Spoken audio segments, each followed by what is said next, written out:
Bismillahirrahmanirrahim. Assalamualaikum warahmatullahi wabarakatuh. Baiklah, kami dari kelompok 1 akan mencoba menjawab pertanyaan kepada kelompok kami tentang hukum K0 dan hukum K1 termodinamika. Untuk pertanyaan tentang hukum K0 termodinamika, saya akan mencoba menjawab. Yang pertama itu pertanyaan yang disampaikan oleh Saudara Ahmad Maulana Ardi yang bertanya tentang apakah sama atau ada hubungan antara hukum K0 termodinamika dengan asas Black, di mana kalori yang diserap sama dengan kalori yang diterima. Nah, di sini kami menjawab bahwa hukum K0 termodinamika memang terlihat hampir sama dengan asas Black, dan asas Black itu sudah merupakan perumusan tentang adanya aliran atau transfer kalor antara satu benda ke benda lainnya.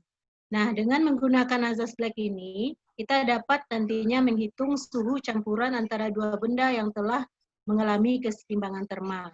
Sedangkan dengan hukum K0 termodinamika, kita tidak dapat menghitung nilai suhu suatu benda yang sudah mengalami kesetimbangan termal.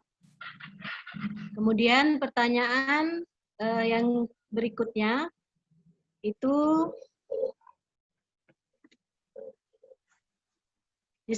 ditanyakan oleh Saudari Sinta Rahmatika Putri.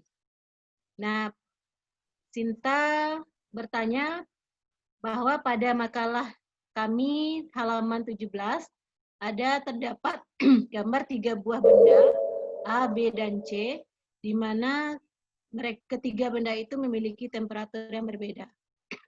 Ketiga buah benda ini diberikan 4 kondisi, yaitu kondisi 1, 2, 3, dan 4. Setiap kondisi tersebut membentuk keseimbangan termal. Yang ditanyakan adalah, apakah waktu yang dibutuhkan berbeda dalam membentuk keseimbangan termal? Jika berbeda, kondisi nomor berapakah yang lebih cepat membentuk keseimbangan termal? Untuk menjawab pertanyaan ini, kami mencoba menjawab bahwa dalam hukum K0 termodinamika, itu waktu tidak menjadi perhatian. Kesetimbangan termal yang akan terjadi itu adalah apabila pada proses itu tidak terjadi lagi yang namanya transfer kalor atau suhu pada setiap titik pada seluruh sistem sudah sama, atau suhu pada setiap titik pada seluruh sistem itu sudah sama. Nah, dari keempat kondisi tersebut, tidak bisa kita tentukan mana yang lebih cepat mengalami kesetimbangan termal, karena hal tersebut sesuai dengan suhu masing-masing benda. Pertanyaan berikutnya yaitu dari Saudari Desi Lisa Rosana. Nah, untuk pertanyaan Desi hampir sama dengan yang ditanyakan oleh Sinta tadi, yaitu mengenai kesetimbangan termal. Dari beberapa perlakuan dilakukan, apakah ada syarat lain atau faktor lain yang menyatakan benda tersebut sudah mencapai kesetimbangan termal? Jika dilihat dari beberapa contoh, dari benda satu ke benda yang lain, ada yang bersentuhan langsung dan ada yang tidak. Nah, seperti yang sudah kita jelaskan tadi, bahwa kesetimbangan termal itu hanya dipengaruhi oleh suhu. Nah, suatu sistem sudah dikatakan mencapai kesetimbangan termal apabila pada proses tidak terjadi lagi yang namanya transfer kalor, atau suhu pada setiap titik pada seluruh sistem itu sudah sama.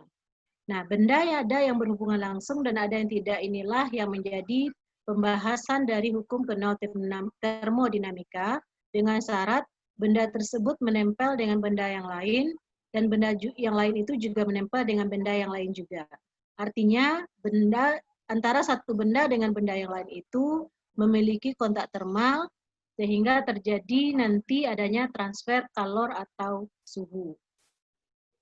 Nah, pertanyaan yang berikutnya yang juga berhubungan dengan hukum K0 termodinamika ditanyakan oleh Saudari Asmi Yunda, yang menanyakan mengapa hukum K0 termodinamika ini diusulkan dikemudiankan dari hukum 1, 2, dan 3, dan bagaimana hubungan antara hukum 1 dan hukum K0 termodinamika. Nah, hukum K0 termodinamika ini memang diusulkan terakhir setelah adanya rumusan dari hukum ke-1, 2, dan 3 dari termodinamika. Karena setelah dipelajari dan sudah dirumuskan hukum ke-1, 2, dan 3, maka barulah para ahli menyadari bahwa sebuah hukum yang paling mendasar itu belum dirumuskan. Nah, ternyata para ahli tersebut menyimpulkan bahwa hukum yang belum dirumuskan tersebut dan menjadi dasar dari hukum ke-1, 2, dan ke-3 termodinamika itu adalah disebut dengan hukum Kernel termodinamika. Nah, pada dasarnya hukum Kernel termodinamika ini merupakan hukum yang menjadi dasar dari adanya hukum 1, 2, dan hukum ke-3 termodinamika. Dan pertanyaan dari saudari Asmi tadi, apakah hubungan antara hukum 1 dan hukum Kernel termodinamika? Artinya hukum Kernel termodinamika ini adalah menjadi dasar dari hukum ke-1 termodinamika. Begitu juga menjadi dasar dari hukum kedua dan ketiga dari termodinamika.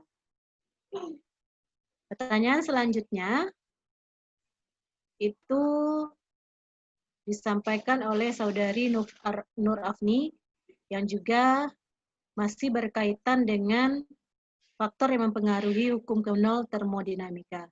Jadi sudah seperti yang sudah dibahas tadi bahwa hukum Kernel termodinamika itu hanya dipengaruhi oleh suhu. Karena kajian mendasar dari hukum ini adalah adanya keistimewaan termal atau suhu dari suatu sistem.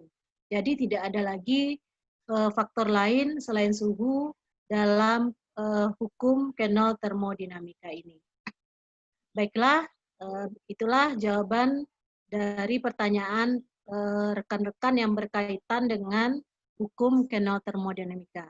Selanjutnya, pertanyaan yang berkaitan dengan entalpi akan disampaikan oleh saudari Sonia Sisriani. Kepada saudari Sonia, disilahkan. Assalamualaikum warahmatullahi wabarakatuh. Waalaikumsalam warahmatullahi wabarakatuh. Saya akan mencoba menjawab pertanyaan yang telah diberikan kepada kelompok 1, di mana pertanyaan ini berkaitan dengan entalpi. Pertanyaan pertama itu berasal dari Bapak Novrianto, yang pertanyaannya, apa yang menyebabkan nilai suatu entalpi atau H tidak bisa ditentukan, tetapi yang bisa ditentukan itu hanyalah perubahannya saja, atau yang kita lambangkan dengan delta H. Nah, bagaimana kita ketahui bahwa entalpi ini termasuk ke dalam fungsi keadaan. Fungsi keadaan itu maksudnya besaran yang hanya bergantung pada keadaan awal dan keadaan akhir, tetapi tidak bergantung pada jarak yang ditempuh pada akhir sistemnya. Nah, setelah hasil diferensialnya, akan didapatkan rumus U ditambah P dikali V sama dengan delta H, di mana nilai mutlak dari U tidak diketahui, sedangkan nilai mutlak dari P dikali V diketahui, sehingga hasilnya delta H juga mempunyai nilai yang mutlak, juga tidak diketahui. Maka untuk mencari nilai H tersebut harus didiferensialkan. Selanjutnya, pertanyaan dari Pertanyaan dari saudara Muhammad Iqbal, yang mana pertanyaannya, untuk mengukur entalpi suatu sistem, kita harus menentukan titik referens terlebih dahulu. Apakah yang dimaksud dengan titik referens tersebut, dan bagaimana cara menentukannya? Nah, titik referens dalam termokimia disebut dengan titik nol atau titik acuan dalam suatu sumbu geometri dalam kaitannya dengan pengukuran ukuran, posisi, atau gerakan yang dapat dilakukan. Kemudian, jadi titik referens itu titik awal kita menentukan ukuran. Kalau dalam termokimia berarti titik referens itu adalah titik awal kita menentukan ukuran suhu dan tekanan dari suatu sistem. Nah, agar entalpi dapat dihitung, maka pengukurannya harus dilakukan pada suhu serta tekanan tertentu. Nah, berdasarkan penelitian para ahli, untuk menentukan titik referens tersebut, para ahli menggunakan suhu 25 derajat Celcius dan tekanannya 1 atm. Adalah cara yang tepat untuk menilai suatu entalpi. Selanjutnya, pertanyaan dari saudari Wardatul Jannah, di mana pertanyaannya adalah, termodinamika membahas materi secara makroskopik, tetapi tidak mencapai kecepatan cahaya, sehingga tidak dapat dipengaruhi oleh efek kerelatifan. Pertanyaannya adalah, mengapa termodinamika tidak membahas materi secara makroskopik dan mencapai kecepatan cahaya? Dan bagaimana hubungan antara efek kerelatifan dengan kecepatan cahaya? Nah, karena bahasan mengenai hal yang berhubungan dengan gerakan materi yang mendekati kecepatan cahaya dibahas dalam mekanika relativitas, termodinamika adalah disiplin ilmu fenomena yang diturunkan dari fenomena-fenomena atau gejala-gejala dan bukan dari kasus-kasus. Tidak ada usaha untuk mencoba mengobservasi sifat molekul dalam termodinamika.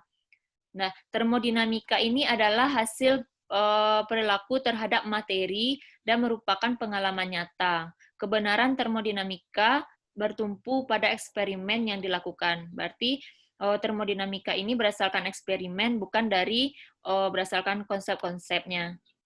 Nah, jika hubungan antara efek relatifan dengan kecepatan cahaya, sepertinya kami tidak dapat menjawab karena hal tersebut lebih berkaitan dengan bahasan pada mekanika relativitas. Demikian pertanyaan dari Wardatul.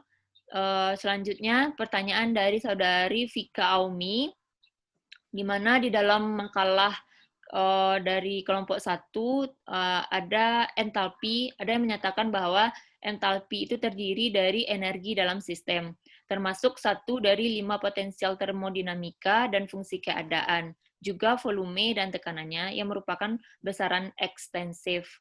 Nah, yang ditanyakan dari Vika, apa saja yang termasuk potensial termodinamika tersebut dan mengapa entalpi dikatakan sebagai fungsi keadaan? Tadi telah saya bahas pertanyaan sebelumnya bahwa entalpi itu disebut dengan fungsi keadaan karena entalpi itu merupakan besaran yang tergantung pada keadaan awal dan keadaan akhir, tidak bergantung pada jarak yang ditempuhnya. Jadi entalpi itu setelah didiferensialkan, dia mendapatkan nilai U ditambah P dikali V sama dengan H, di mana nilai U, nilai mutlak dari U itu tidak diketahui, sedangkan nilai mutlak dari P dikali V itu diketahui. Sehingga didapatkan nilai mutlak dari H juga tidak diketahui. Maka untuk mencari nilai H tersebut harus didiferensialkan. Nah, diferensial di sini adalah diferensial eksak. Diferensial eksak itu maksudnya suatu diferensial yang hasil integralnya merupakan perbedaan nilai dari dari kedua keadaan. Jadi mencari delta H itu sama dengan H2 dikurang dengan H1. Sedangkan pertanyaan yang kedua, apa saja yang termasuk ke dalam potensial termodinamika? Nah, yang termasuk ke dalam potensial termodinamika ialah fungsi Helmholtz, fungsi Gibbs, relaksi Maxwell, Clausius, dan Clapeyron, dan yang terakhir adalah entalpi. Demikian jawaban yang bisa saya berikan tentang materi dari entalpi. Selanjutnya saya serahkan kepada moderator. Terima kasih. Selanjutnya tentang materi tentang hukum pertama itu akan dijelaskan oleh Saudari Dola. Kepada Saudari Dola dipersilahkan. Baiklah, saya akan mencoba menjawab pertanyaan dari rekan-rekan mengenai hukum pertama termodinamika. Yang pertanyaan pertama diajukan oleh Saudari Sonya Frisila, yang mana pertanyaannya adalah penyaji menyatakan hukum termodinamika dapat dinyatakan dengan berbagai cara. Salah satunya yaitu pada sistem tidak tersekat dan sistem yang tersekat. Dapatkah penyaji jelaskan perbedaan antara kedua sistem ini? Dan adakah contohnya dalam kehidupan sehari-hari? Jika ada, tolong diberikan contohnya. Nah, berdasarkan jawaban yang telah kami temukan, sistem tidak tersekat atau juga disebut dengan sistem terbuka itu merupakan sistem yang dindingnya itu permeabel dan diatermal.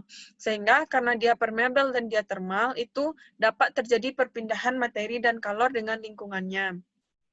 Contohnya saja dalam kehidupan sehari-hari, yaitu memasak air dengan periuk yang tidak mempunyai tutup. Dimana kalau kita memasak air dengan periuk yang tidak punya tutup, maka uap air itu dapat keluar dengan mudah, sehingga dikatakan bahwa sistem itu tidak tersekat atau sistemnya terbuka.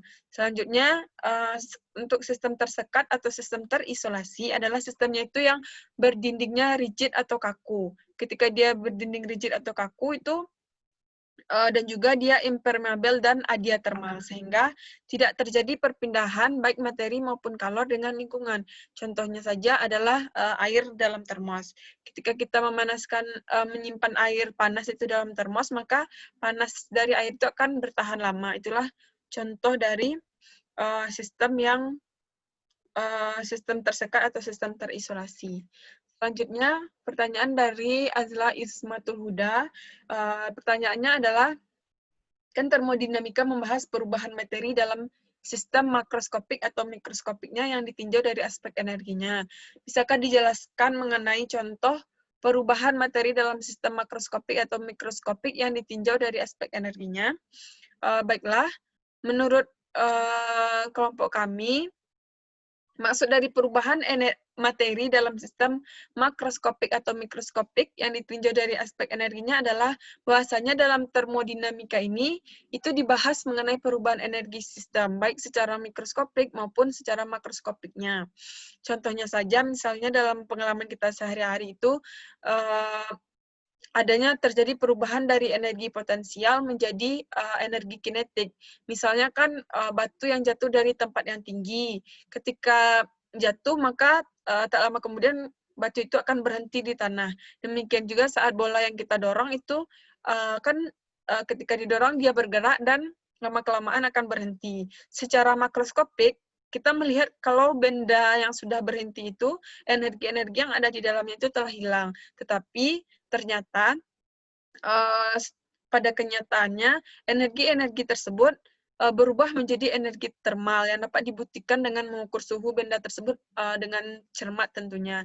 Nah, naiknya suhu benda tersebut itu terjadi karena energi kinetik yang tadinya dari gerak itu secara makroskopik itu telah berubah menjadi energi partikel-partikel secara mikroskopik. Misalnya yang termasuk ke dalam energi mikroskopik itu adalah energi rotasi, translasi, atau vibrasinya. Selanjutnya, pertanyaan dari saudari Sylvia Dharma, yaitu apakah yang dimaksud dengan perubahan energi dalam sistem itu hanya bergantung pada keadaan awal dan akhir, dan tidak bergantung pada jarak yang ditempuh atau jalannya reaksi. Apakah ada faktor-faktor tertentu yang menyebabkan terjadinya perubahan energi dalam? Nah, energi merupakan, seperti yang telah dijelaskan oleh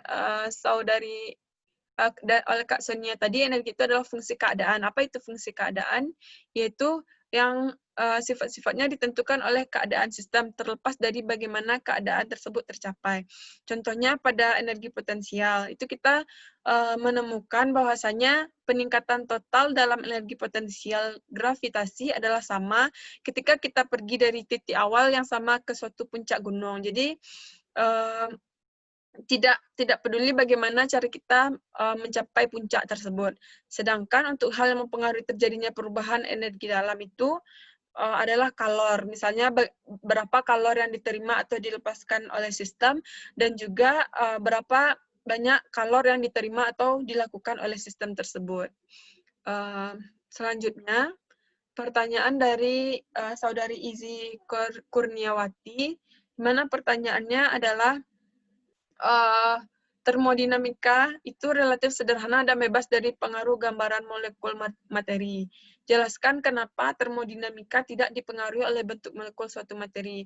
Nah, itu menurut kelompok kami, termodinamika itu merupakan disiplin ilmu fenomenologis yang diturunkan dari fenomena-fenomena atau gejala, bukan dari kasus-kasus. Jadi tidak ada dalam termodinamika ini, tidak ada usaha untuk mencoba mengobservasi sifat molekul. Termodinamika ini berdasarkan sumber yang kami baca itu hanya itu perlakuan terhadap materi dan merupakan pengalaman nyata. Bidang kajian yang lebih merujuk kepada bagaimana dunia hubungan antara makroskopik lahir dari mikroskopik itu lebih kepada mekanika statistik. Selanjutnya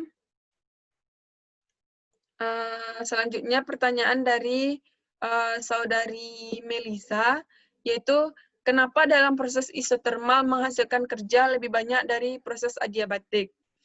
Hal tersebut berdasarkan jawaban dari kelompok kami, itu proses isotermal sendiri adalah proses perubahan keadaan termodinamika yang terjadi pada saat suhunya tetap berdasarkan persamaan perubahan energi dalam diperoleh bahwasanya setelah penurunan rumus diperoleh Q sama dengan W. Jadi didapatkan bahwasanya usaha yang dilakukan itu sama dengan jumlah kalor yang diberikan. Sedangkan untuk proses adiabatik sendiri merupakan proses yang menuju kepada perubahan keadaan termodinamika berlangsung tanpa perpindahan kalor di dalam sistem, di mana nanti diperoleh bahwasanya perubahan energi dalam sama dengan min W. Oleh karena itu, proses isotermal ini menghasilkan kerja lebih banyak daripada proses adiabatik, karena dalam proses isotermal ini semua kalor yang diperoleh itu akan langsung dirubah menjadi kerja. Oleh karena itulah kerjanya lebih banyak daripada proses adiabatik. Sekian, saya kembalikan kepada moderator.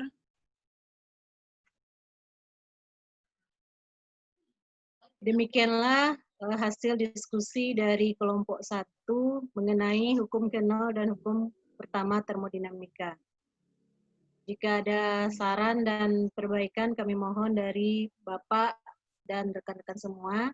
Mohon maaf apabila ada kekurangan dan kesalahan. Wabillahi taufiq wal hidayah. Assalamualaikum warahmatullahi wabarakatuh. Waalaikumsalam warahmatullahi wabarakatuh.